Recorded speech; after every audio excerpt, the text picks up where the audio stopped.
all flooded out. Hello, everyone, and welcome to the podcast of The Ordinary Maverick.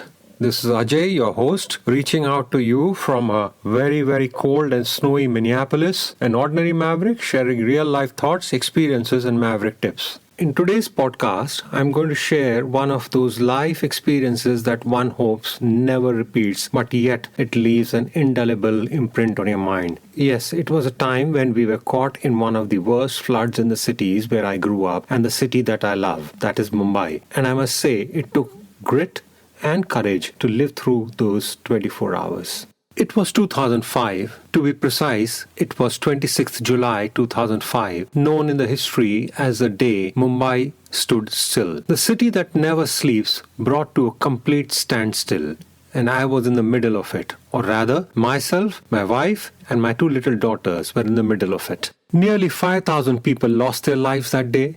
Large number of people were stranded on the road, lost their homes, and many walked for long distances back home from work that evening. The floods were caused by the 8th heaviest ever recorded 24-hour rainfall figure of 994 millimeters ever. Mumbai is a coastal city, and on that fateful day, with high tides in the sea and the heavy rainfall, and given the infrastructure, the densely populated city didn't have a chance. I still remember that day, a day that started off like any other. We all left home that morning as usual, my wife and I for work, and our two little girls, 6 and 7 years old, for school. Remember seeing them off on their school bus, waving them goodbye and saying that see you in the evening. It was raining, but being the monsoon season, this was a normal, and as any Mumbaiker, that's what people living in Mumbai are called, just went about their business as usual. A little rain never hurt anyone. Am I right? Well, this time around, it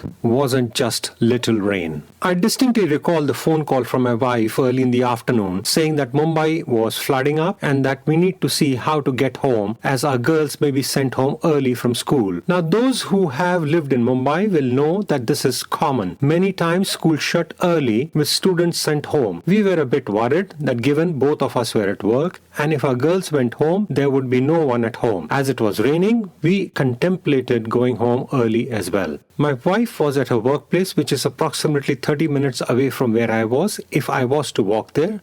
I told her I will come and pick her up and then we will go home together. Little did I realize when I left my office what the situation was out there. Streets were flooding up.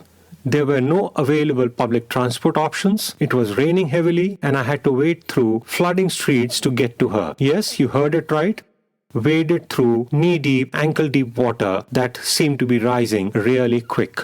What transpired over the next 18 hours is carved indelibly in our minds forever. We went through all emotions: fear, anxiety, hope, panic, awe, resilience, courage, not only in ourselves but also experienced these emotions all around us. We walked over 15 kilometers in knee-deep and sometimes waist-deep waters, saw cars submerged, took major risks while walking almost blinded on roads, not knowing where manholes were, just sticking to the road divider so as to not be suddenly sucked into a manhole on the road.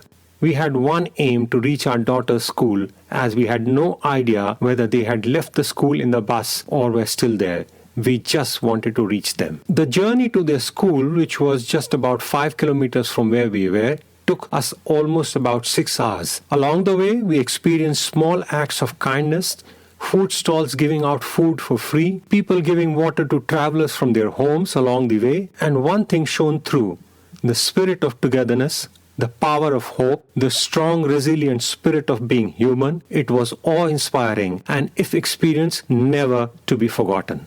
We did eventually reach our daughter's school and gosh, what a scene. The entire school, with close to 5,000 children, were all stranded in the school. The entire ground floor was waist deep in water and all children were in various classrooms on the floors above. Mumbai was plunged into darkness that night as all electricity cables were down and no network coverage was there. The residents of the surrounding buildings around the school cooked food for the children and teachers, and contributed to make sure every child had a glass of milk that night. It was the most amazing demonstration of spirit of Mumbai. All raw materials were given free of cost by grocery stores that night for feeding stranded people. We tried to reach our home that night with the girls, set out wading in the rain, little realizing how flooded the city was. We got a lift with a newspaper reporter in his car when he saw both of us walking, holding our girls up on our backs, and sitting in one place in the car, stuck in the floods, then getting out and trying to see if he can still reach our home, and then recall reaching an area where the sea waters and the roads were all one, and all we could see was this big black body of water. It was actually scary. We went back to the school, slept on the floor in the classrooms in our wet clothes, and set out the next morning towards our home, wading through the waters once again and walking for over 4 hours to finally reach home. What an experience. But all along, one thing was clear. We were together and focused. Reaching home safely was our goal, and we did it. This brings to my mind one of the other experiences I have had when working with the Special Olympics group. Truly, disability is in our minds. One can truly do whatever one wants if determined. My experience with the Special Olympics is for another podcast. The day Mumbai stood still for me was truly a demonstration of power of the human spirit, and one which I and several of us, my family, friends and people of Mumbai experienced. Unlocking the power of human spirit can be the most life-changing experience. Through the day, I witnessed firsthand how we lifted each other up physically, emotionally. Kindness was reciprocal. You gave it and you received it. No questions asked, and with no expectations of any return. We were together, connected in the true spirit of kindness and oneness, with a common goal to get through the challenge together. That's the Maverick spirit. Keep going, keep focused, and one will get to the final destination. Write in your comments, share your feedback. I would love to hear from you. And for some more Maverick tips, do subscribe to the Ordinary Maverick podcast. This is Ajay signing off and wishing you an amazing day ahead. Keep well, keep safe.